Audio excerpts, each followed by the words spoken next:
In the spring of 1898, they came for a princess, pulling her from her bed in the dead of night.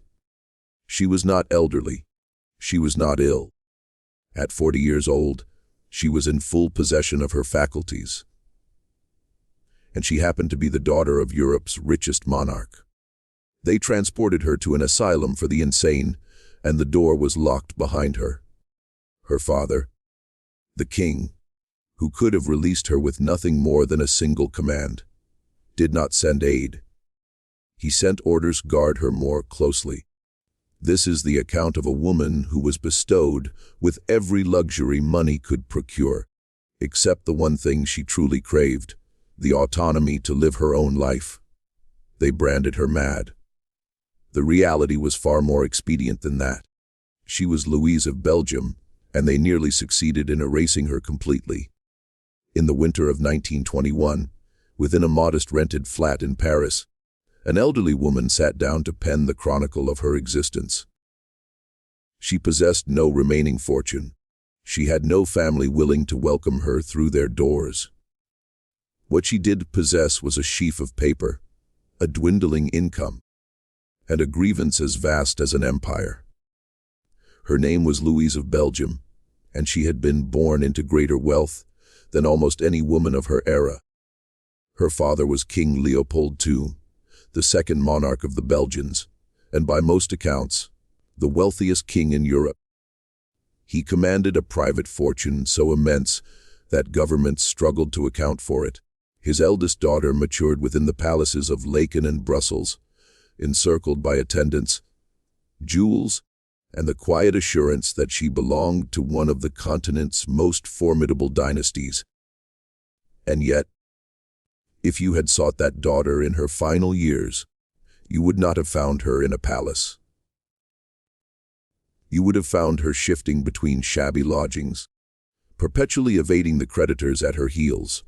On one occasion in Budapest, soldiers arrived to ransack her home. One of them surveyed the barren walls and remarked, almost in astonishment, that a princess lived here in greater poverty than he did. How does that come to pass? How does the offspring of the wealthiest king of her age end her days possessing nothing? That is the riddle this story unravels. And the answer is not misfortune. It is not bad luck, nor a fortune squandered on gambling or conflict. The answer is that the very individuals who were supposed to shield her, her father, her husband, and eventually her own son, each independently concluded that she was more advantageous to them silenced than free. Welcome to Crown Files. For those new here, this is where we recount the stories of the women who dwelled beside immense power and bore its hidden costs. The wives, the daughters, the heiresses whose names were relegated to footnotes in the histories, if they were noted at all.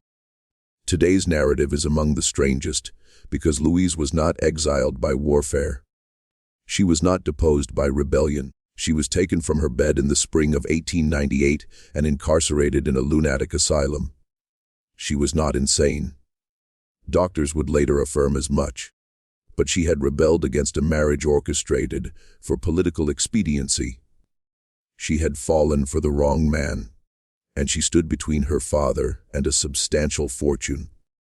Consequently, a diagnosis was manufactured, a door was sealed, and one of Europe's royal courts consented to look the other way.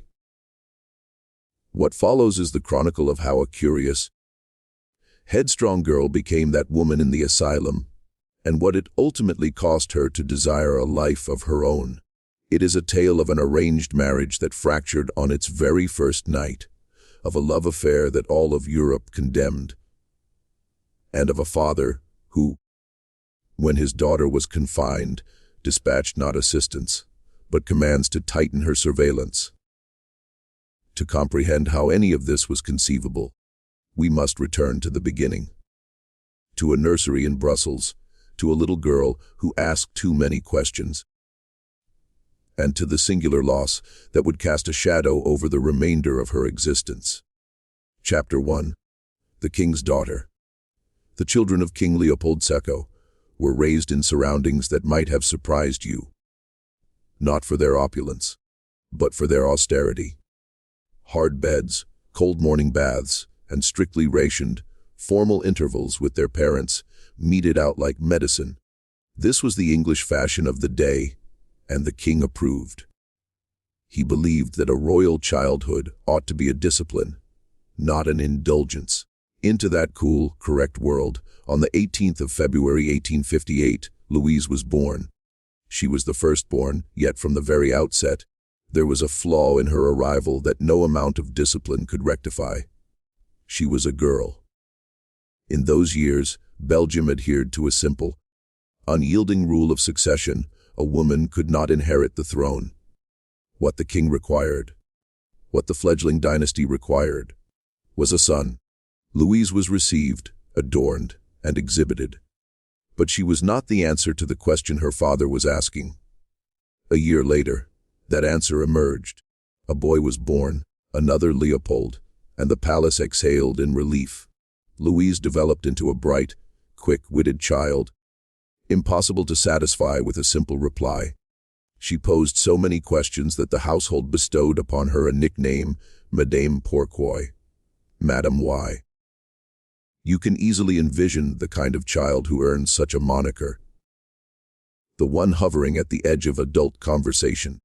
The one who demands to know not merely what happened, but why, and then why again. It is an endearing quality in a story. It was rather less appealing. One suspects in a 19th century royal nursery, where a princess was expected to absorb instructions rather than interrogate them. Her connection with her father was distant in a very specific manner. It was not that Leopold was cruel to her during these early years. It was that he was scarcely present at all. She would later observe that she always regarded him more as her sovereign than as her parent. A monarch to be observed from the proper distance, not a father to run toward. His affection, when it surfaced, was rare and fleeting. His attention was fixed elsewhere, on the machinery of state, on the fortune he was amassing, on the ambitions that would one day render his name both famous and infamous across the globe. The warmth in Louise's childhood emanated from two individuals. One was her mother, Queen Marie, Henriette, a horsewoman and musician, strict yet present. The other was her younger brother Leopold, the boy, the heir, the answer. To Louise he was something closer to her own soul. She adored him with the fierce, uncomplicated devotion of an elder sister for a younger sibling. In her memoir, composed half a century later, she reached for words that still tremble on the page. Her brother, she wrote, embodied for her, after their mother, all that was most precious in the world. She could no more conceive of life without him than she could imagine the day without light. And then, in the winter of 1869, the light was extinguished. The boy was playing near one of the ponds at Laeken when he tumbled into the icy water. What began as a chill settled in his chest and became pneumonia. In that century, there was no antibiotic, no reliable defense against it, only nursing, prayer, and vigil. The Queen never left his bedside. For a few days in September, he appeared to rally. Then he declined again through the autumn and into the new year, until on the 22nd of January 1869 he died. He was 9 years old. Louise was 10. She understood precisely what was unfolding, and she prayed at his bedside before being led away to bid him farewell. Decades afterward, she was still writing of it as an open wound. She confessed that in her grief, she had dared to curse God, to deny him. She said she could no longer conceive of an existence without her brother. And she added a line that reveals the depth of the injury. More than 50 years later, she still wept for him. It is worth lingering on what this death signified, because it did not merely break a little girl's heart, it shattered the entire structure of the family. For the king, it was a catastrophe of state. His only son, his sole heir, was lost. Belgium's crown could not pass to a daughter. And so Leopold's relationship with his three girls curdled into something colder and more calculating. If he could not have a son to inherit, then his daughters became the only tools at his disposal, pieces to be positioned on the chessboard of European power, married outward to secure alliances and bind other houses close. He would attempt again for a boy. A third daughter, Clementine, arrived in 1872, and after her, the king appeared to withdraw from his family altogether, turning his back on the domestic life that had failed to deliver what he desired. For the queen, it was a grief she never fully surfaced from. The marriage, already strained, drifted further apart in the ensuing years. And for Louise, it was the end of the only unconditional love she had known within those palace walls. Her mother was now distant, buried in her own sorrow. Her father regarded her, when he regarded her at all, as an asset with a future price. The one person who had loved her simply for being his sister was in the ground. She was, in every way that a wealthy, privileged child can be, utterly alone. You can already perceive in this early portrait the two forces that would tear at her for the remainder of her life. On one side, a headstrong, questioning, passionate girl who yearned to be loved. Madame Pourquoi, who could never quite stop asking for a reason. On the other, a father who had concluded that his daughters were not people to be cherished, but problems to be solved, resources to be expended in the service of the dynasty. For a few more years, those two forces held in an uneasy equilibrium. Louise was still a child, and a child could be overlooked. She rode with her mother. She adored the gardens and the open spaces at Laeken. She matured into a striking young woman, tall, with something of her father in her features and her upright carriage, and something of her mother in a dreamy, private quality that made her seem at times only half present in the room. Chapter 2. A bed of rock and thorns. But she was the eldest daughter of a king, who now viewed his daughters as currency, and currency exists to be spent. She was not quite 17 when her father identified a use for her. The candidate arrived through the usual channels. Negotiation, not affection. His name was Prince Philip of Saxe, Coburg and Gotha. He belonged to the wealthy Hungarian branch of the family. He resided in Vienna, and he had already requested Louise's hand twice before. He was a second cousin, close enough that the marriage would require a special dispensation from the Pope. He was also 31 years old. Louise was not yet 17. The king had his reasons, and they were sound ones, for the king. Philip was wealthy, which mattered greatly to a father who wished to expend as little of his own fortune as possible. He was well connected to half the courts of Europe, and crucially, he was not the wrong alliance at the wrong moment. Louise's mother favored the match for a warmer reason. It would carry her daughter to the glittering imperial court of Vienna, the very world Marie Henriette herself had come from. What nobody appears to have consulted in any meaningful way was Louise. She had been kept at the periphery of the negotiations concerning her own future. When she was finally informed, she searched her memory for the few occasions she had glimpsed this older cousin during his visits to Brussels, and she convinced herself that she knew him, that she had always known him. She was a romantic girl. She looked forward to being married. She had, in her own later words, given herself over to a kind of ethereal confidence about the marriage to come, without in the least understanding what it might actually entail. The betrothal was celebrated in 1874, when she was still 15, and held for a year because she was too young to wed. On the 4th of February, 1875, they were married at the Royal Palace in Brussels. She was 2 weeks shy of 17. Then came the night. Louise had been told nothing. This was not unusual for a girl of her class and century. A bride was often kept in a state of deliberate innocence, handed from the schoolroom to the marriage bed with no map of what awaited her. But the chasm between what she had imagined and what she encountered was, for her, a kind of fall. Years later, choosing her words with immense care, she described it as tumbling from a heaven of love onto what was for her a bed of rock and a mattress of thorns. What we know for certain is what she did next. When Philip left in the early morning, the new princess rose, donned her nightgown, a cloak, and a pair of slippers, and fled the bridal chamber. She ran out into the cold, into the glasshouse on the palace grounds, and concealed herself there among the camellia blossoms. A courtier found her among the flowers. He brought her back to her parents. Consider that scene for a moment, because it reveals everything about the machine into which she had been fed. Her father, the king, did not get out of bed. Her mother came to her and comforted her, not with rescue, but with a lecture.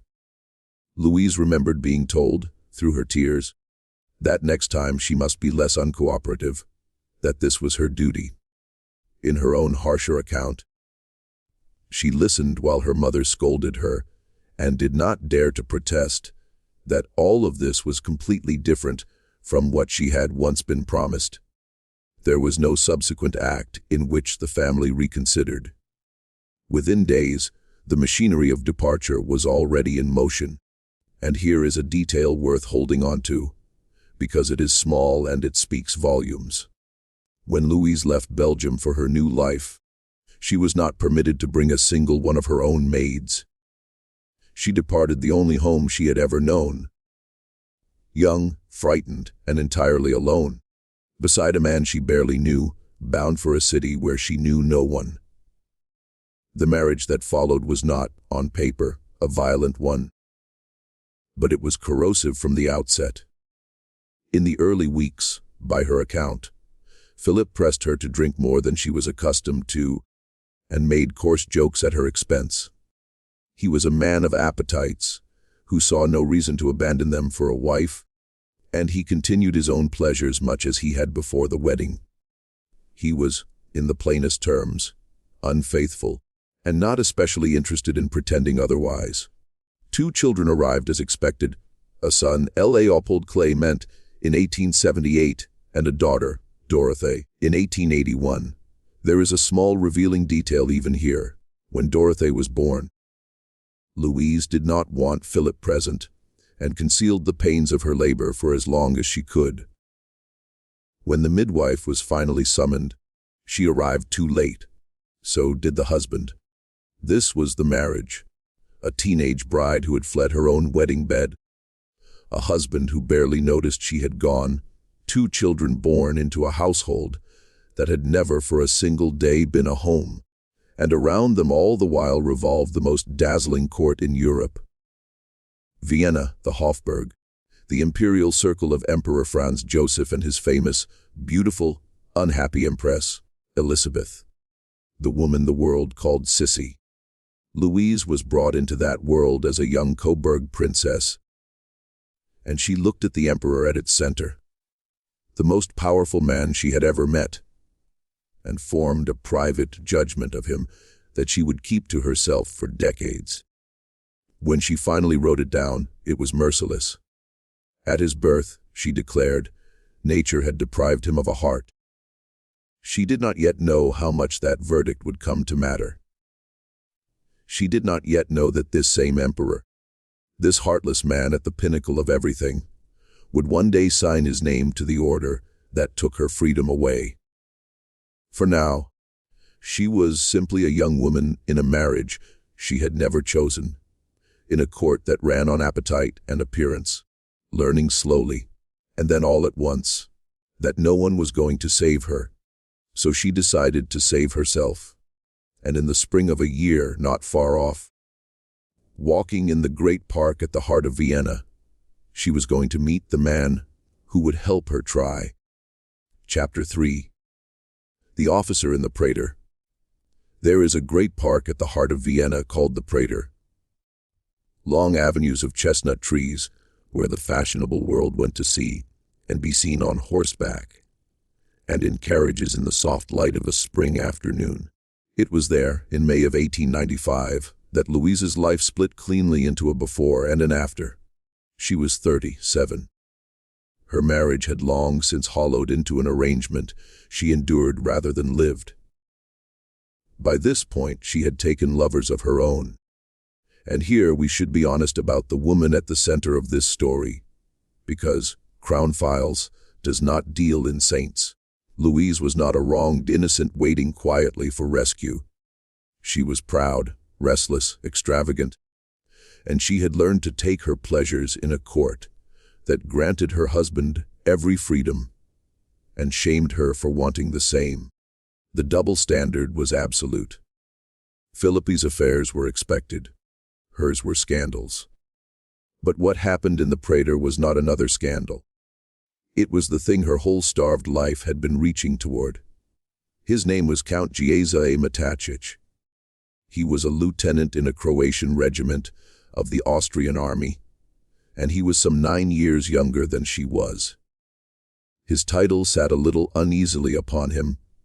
He had taken the name and the rank through his mother's second marriage. And there were those who whispered that the Count was not quite as noble as the Count preferred to appear. None of that mattered to Louise.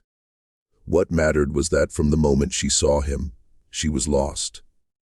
She returned to the Prater day after day, hoping to see him again. She went to the opera looking for the same face in the crowd. The following year, promoted and stationed nearby, Jerzy learned that she was at the Austrian Riviera and presented himself to her at a ball. He was in love, too. She entrusted him with her stables, asked him to teach her to ride, and by the spring had made him the manager of her horses, and soon after, of her finances. You can already perceive the two threads that would later be pulled tight into a love affair conducted in the full glare of Europe, and a set of money matters.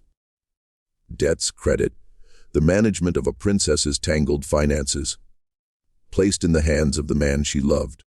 Both would be used against them because this affair, unlike the others, did not remain quiet, and it did not fade.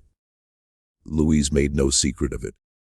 And a Coburg princess, a daughter of the King of the Belgians, openly devoted to a minor Croatian officer, was more than the court was willing to tolerate.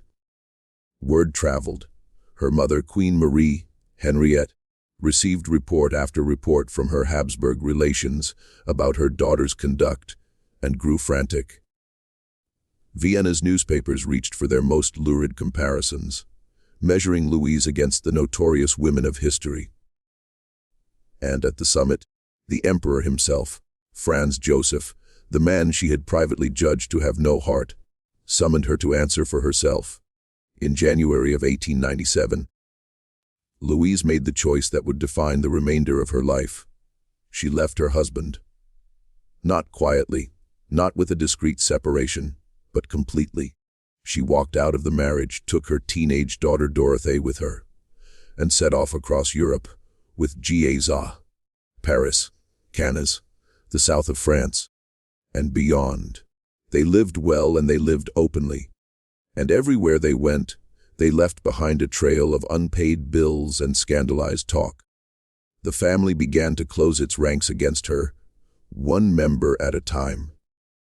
And this is the part of the story that turns your stomach, because it was not strangers who abandoned her. It was her own blood. Her father and mother sided flatly with the wronged husband.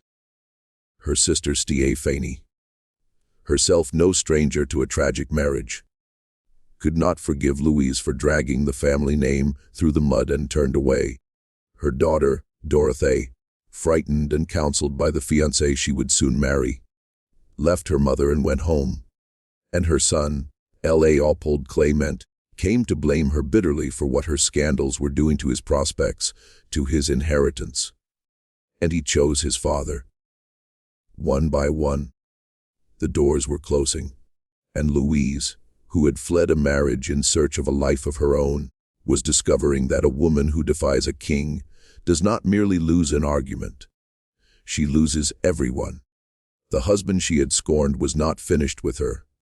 In 1898, Philip confronted his rival directly and challenged Gieza to a duel. It was fought in Vienna, first with pistols, then with swords, and it was fought by grim coincidence on the 18th of February, Louise's 40th birthday. Philip lost. He came away injured and humiliated, beaten in front of the whole court by the younger man who had taken his wife. A humiliated prince is a dangerous thing. Philip could not defeat Gieza with a sword, so he reached for a weapon far more potent than any blade, one that required no honor, no fair fight, and no proof that would satisfy a court of law.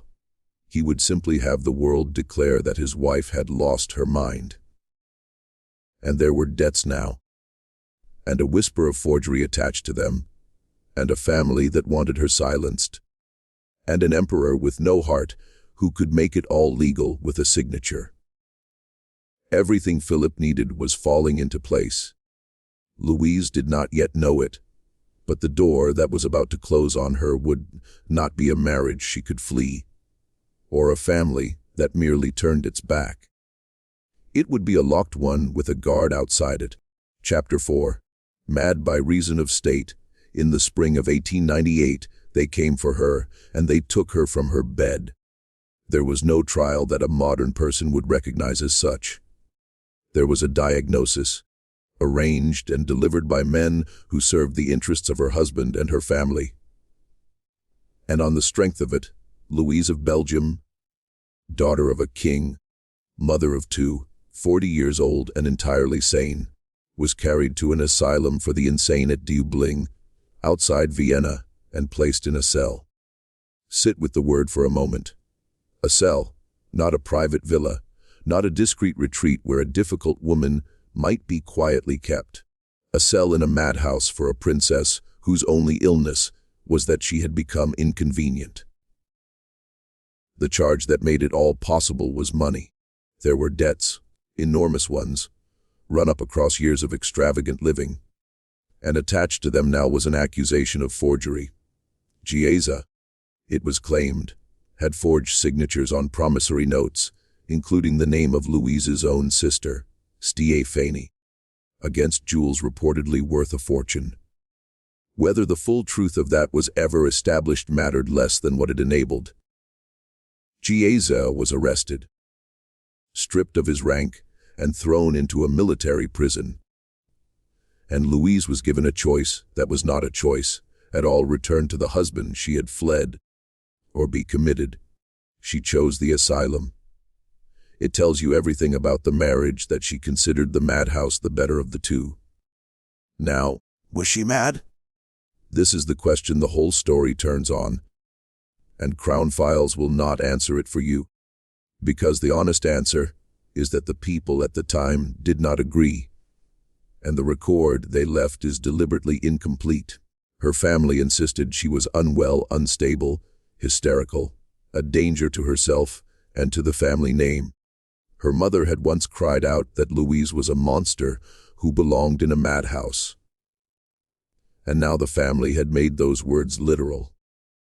But the doctors who would eventually examine her without a stake in the outcome reached a very different conclusion.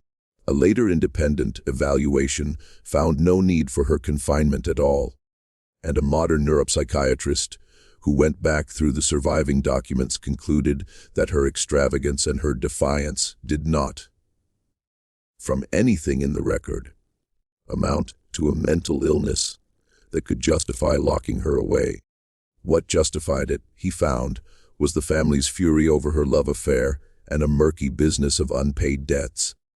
In other words, she was not mad by reason of illness. She was mad by reason of state. It was even the title her lover would later give his account of the whole affair. Folle par raison d'etat. Insane because the state required her to be.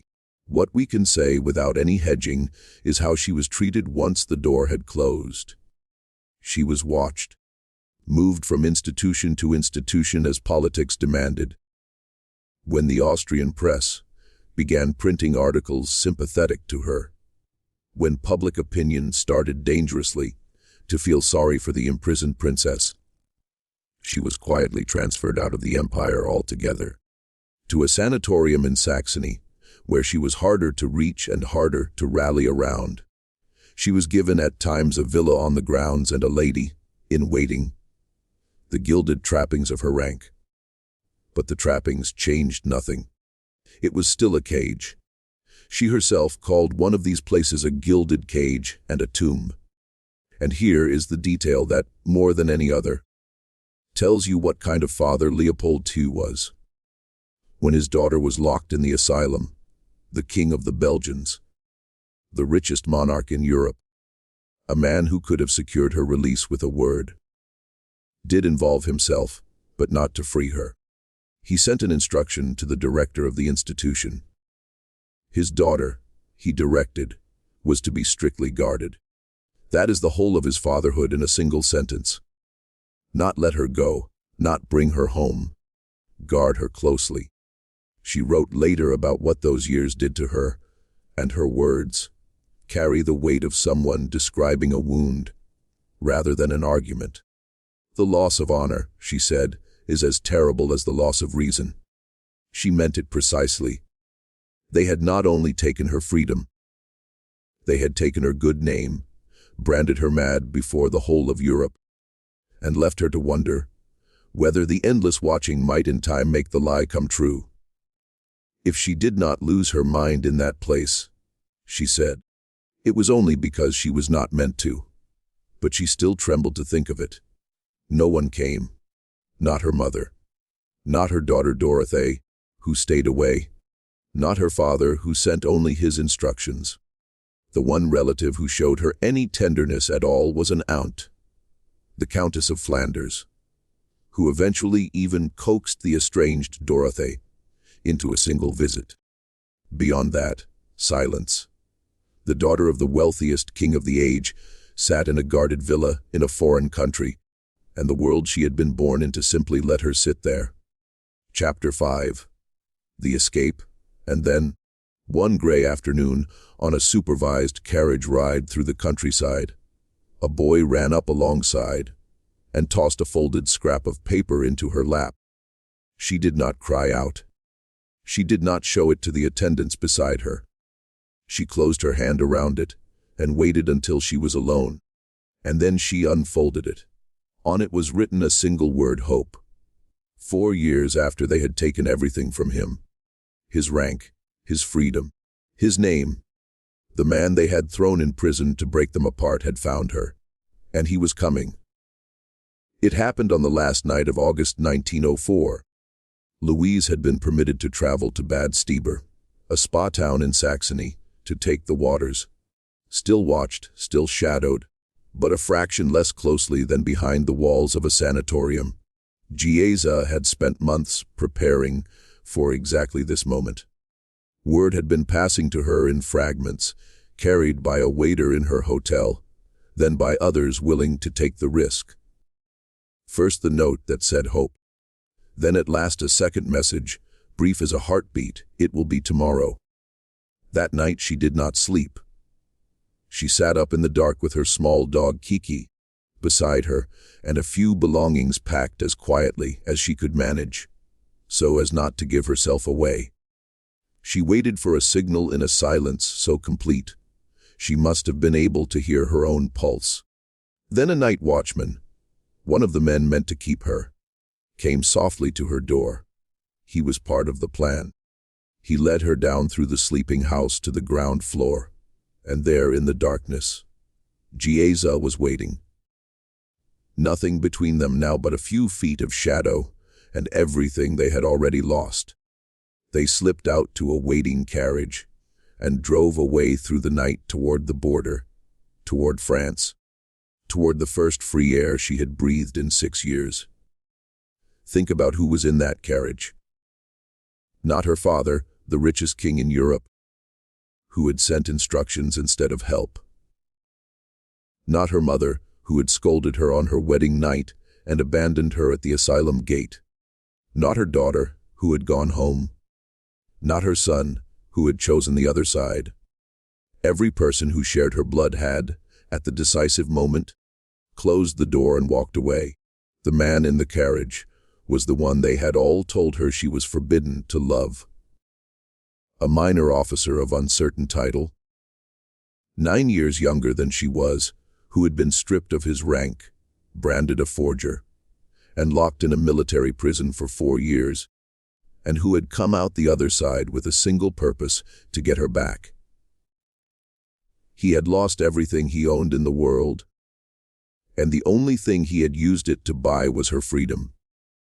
That is the quiet, devastating turn at the heart of this whole story. Louise had been raised to believe that her worth was bound up in her blood, that to be her father's daughter was the highest thing she could be, and in the end, her blood betrayed her, every drop of it. The loyalty came from exactly the place she had been commanded not to look. In France, the machinery of the lie began slowly to come apart. In 1905, a medical examination conducted by the judicial authorities in Paris declared her sane. The plain fact that her family had spent years and a fortune trying to bury. The following year, after 8 long years of proceedings, her marriage to Philip was finally dissolved. On paper, at least, she was free of him. She was free of the asylum. She was, for the first time in her adult life, her own woman. But freedom, it turned out, was not the same as deliverance, because the years on the run had ruined her, and the ruin was about to become permanent. In December of 1909, King Leopold I died, and when his 3 daughters looked to see what the wealthiest monarch in Europe had left them, they found nothing. He had seen to it. He had moved his enormous fortune out of their reach, into a foundation and into shell companies scattered across Germany and France, and what remained he had left largely to his mistress, a former courtesan. It was his last act as a father, and it was of a piece with all the others. He reached out from beyond the grave to make certain that the daughter who had defied him would never touch a franc of what should have been hers. Louise went to the funeral. Because of the man she lived with, she was made to keep to the shadows of the ceremony, unwelcome even at her own father's grave. She fought the will in the courts alongside her sister. They lost. Years later, the Belgian state offered the disinherited princesses a settlement, but the war would swallow the timing of it, and by then the damage was done. So here is where the Great Escape delivered her. Free and ruined. They were free. They were also ruined. She and Gieza drifted across a Europe sliding toward catastrophe. Munich, Budapest, Paris again. Always a little poorer than the year before. Always one move ahead of the creditors, selling what little she had left to keep going. The annual pension she drew as a Princess of Belgium was cut. She took out loans against loans. When the First World War came, the Belgian state seized her property because it now counted her, absurdly, as an enemy subject. And in the middle of all of it, in 1916, came one more blow from the 1/4 she might have thought could hurt her no further. Her son Leopold Clement, the boy who had sided with his father, who had refused for years to see her, died not peacefully and not kindly. By the accounts of his death, his mistress attacked him in a rage, threw acid in his face, shot him, and then took her own life. Whatever bitterness had stood between mother and son, it would now never be resolved. He was simply gone, and Louise had not been let back into his life in time to say anything at all. Free, widowed of the marriage, disinherited by the father, and now bereaved of the son who had died still turned against her. The girl who had run into the camellias on her wedding night had wanted more than anything a life that was her own. She had it now. It had cost her everyone. There was only one person left who had never once let her go, and his health was failing. Epilogue. I shall die a king's daughter. By the early 1920s, they had come to rest in Paris. The city, it seemed, where so many of Europe's ruined and exiled hearts finally washed up. They had almost nothing. Louise was in her 60s now, her beauty long since spent in the years of flight and confinement, her fortune a memory. And beside her, Gieza Matacic, the man who had lost his rank and his freedom and his name for her, was dying. He had been loyal for nearly 30 years. Not perfectly. There had been another woman along the way, the one who helped engineer the escape, and the arrangement between the three of them was its own strange story. But loyal in the way that counted most, he had never once handed her back to the people who wanted her caged. When he died in 1923, Louise lost the last person on earth who had chosen her. She outlived him by barely a year. In those final months, she did what the powerless have always done when they have nothing left. But their side of the story, she wrote it down. Somewhere in a set of rented rooms, an old woman filled page after page with the record of her life.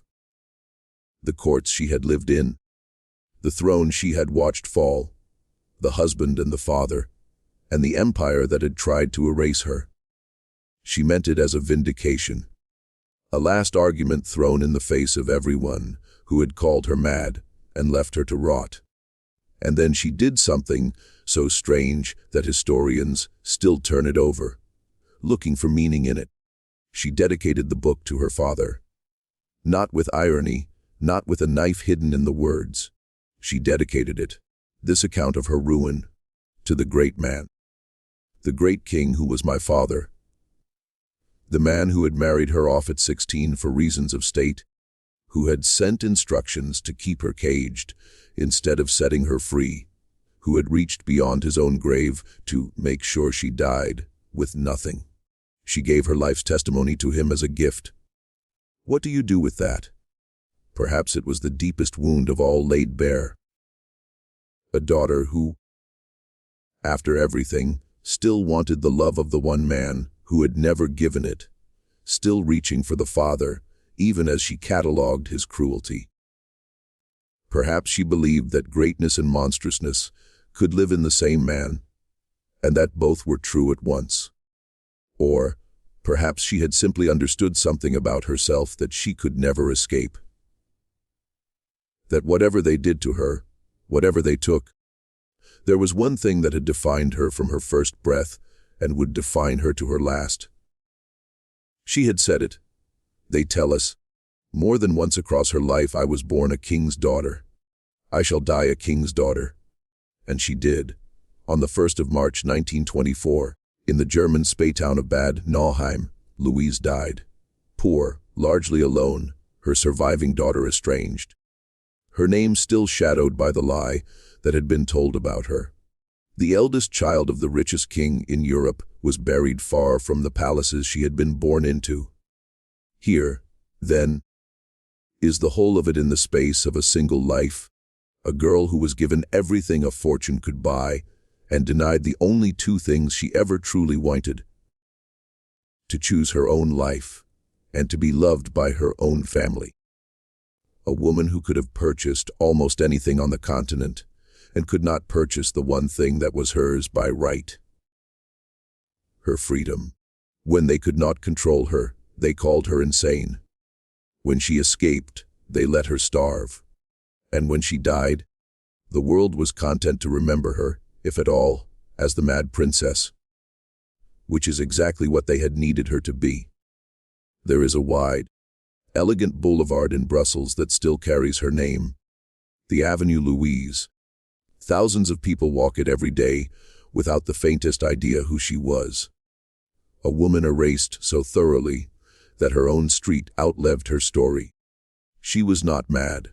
She was inconvenient. And in the house of a great king for a daughter, those two things turned out to mean the same.